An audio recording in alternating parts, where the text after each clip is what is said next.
Don't know about any comparisons to What If. I'd say this has more in common with Miller's previous work, especially on Love, Death, and Robots. And I may not personally have any problems with Win or Lose, but there are some ones with this I've got to address.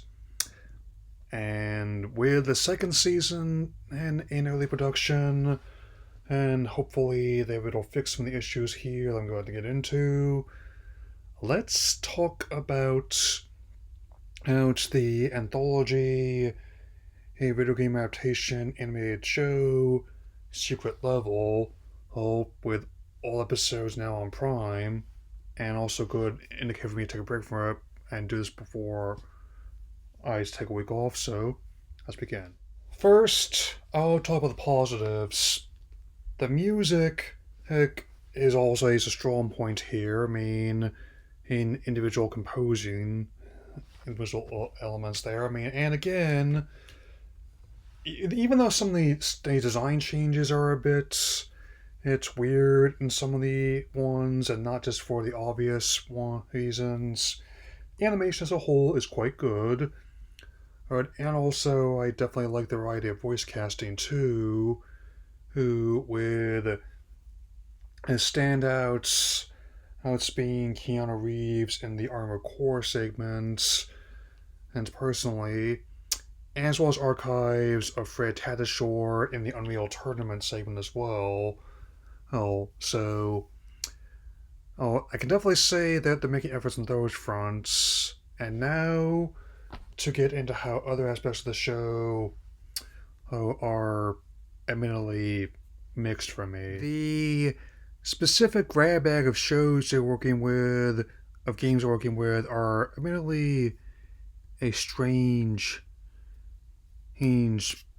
brew here. I mean, where here they include the likes of Warhammer 40k, Space Marine 2, the aforementioned Armored Core, Unreal Tournament 4, as well as other ones that have crossover tabletop games, including Dungeons & Dragons and Exodus, The Outer Worlds, Honor of Kings, Amazon's own New World, which has been a bit of a mixed bag in its own right, Mega Man, and a couple Dead Service games, including Crossfire X and Concord, both of which are defunct.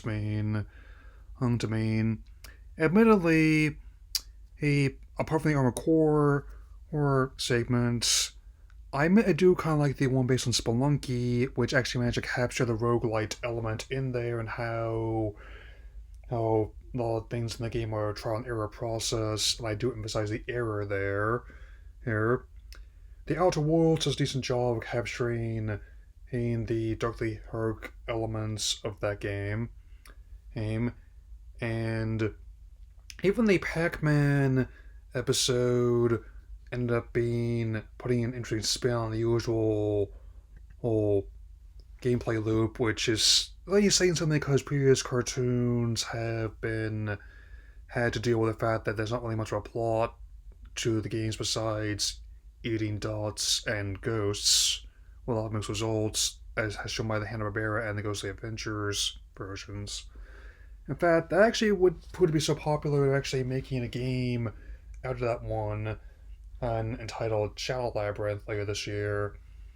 Here, so they made a game, then they made a show about the game, then they made a game about the show about the game. I'm having some major Street Fighter the movie flashbacks right about now. Admittedly, the inconsistent runtime of these episodes is kind of a flaw, where a lot of them, especially in the Mega Man episode, feel like they're just stopping as soon as starting to get interesting, and where, and also at the same time feel a lot like pilots, I guess, for each individual shows that other network streamers passed on,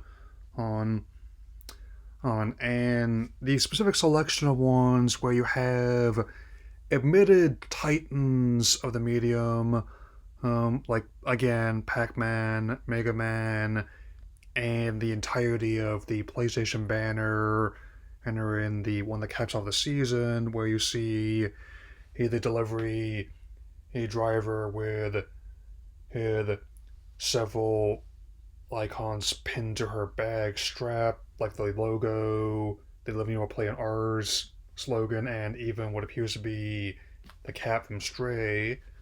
A and also see a Colossi, a Kratos, and the Helldivers, to name a few. Who, but you also have ones that are again no longer in operation, like Crossfire X, which thankfully Remedy is going back to single player titles after that was a non-starter.